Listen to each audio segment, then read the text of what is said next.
महात्मा कबीर के संदर्भ में कई प्रकार की किंवदंतियाँ प्रचलित हैं।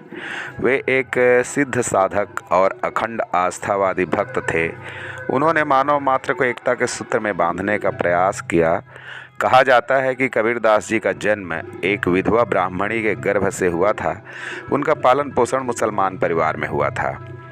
कबीर कसौटी में बताया गया है कि मुसलमानी प्रथा के अनुसार बालक कबीर का नामकरण करने के लिए काजी को बुलाया गया। कुरान के अनुसार कबीर के 4 नाम निकले: कबीर, अकबर, कुब्र और किब्रिया। इनमें पहला शब्द कबीर ईश्वर बोधक था और अन्य नाम उसी के समानार्थी थे। इसके पश्चात अन्य काजियों को बुलाकर उचित नाम प्राप्त करने का प्रयत्न किया गया। इस बार भी 4 नाम निकले: जिंद, खिजर, पीर और हक। इनमें भी पहला नाम जिंद ईश्वर बोधक था। दरअसल नामकरण के पीछे समस्या ये आ रही थी कि काजी एक मामूली जुलाहे के लड़के के लिए आवश्यकता से अधिक गौरव बोधक नाम नहीं रखना चाह रहे थे। अतः काजियों ने ये निर्णय दिया कि इस बच्चे को मार डाला जाए। तभी एक अविस्मरणीय, अविश्वसनीय और अद्भुत घटना घटी। वह बालक अचानक बोलने लगा। मैं शरीर रहित और सभी बंधनों से मुक्त था। मैंने स्वेच्छा से यह मानव शरीर धारण किया है। इस शरीर में मैं कबीर कहा जाऊंगा।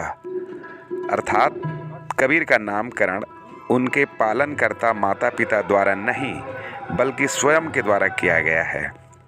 हो सके ये कथा कबीर की दिव्य उत्पत्ति सिद्ध करने के लिए कल्पित की गई हो, किंतु इतना तो अवश्य है कि कबीर को कबीर अर्थात श्रेष्ठ महान कहे जाने का आरंभ में काजियों ने विरोध अवश्य ही किया होगा।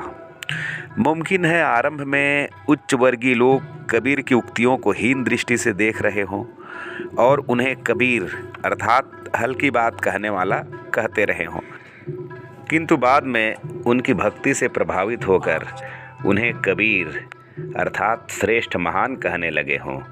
कबीरदास ने अपनी एक साखी में स्वयं ये कहा है कि मैं किसी लायक नहीं था, जो कुछ किया भगवान ने किया। उन्हीं की कृपा से कबीर अर्थात साधारण रचना करने वाला कबीर यानी श्रेष्ठ महान हो गया। इससे इतना स्पष्ट है कि कबीर का बचपन का नाम चाहे जो भी रहा हो, उन्होंने अपने जीवन काल में ही अपनी भक्ति साधना के बल पर अपने नाम की सार्थकता सिद्ध कर दी थी।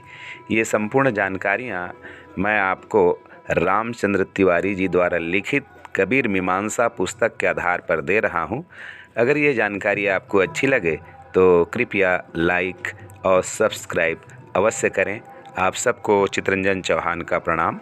जय हिंद, जय भारत।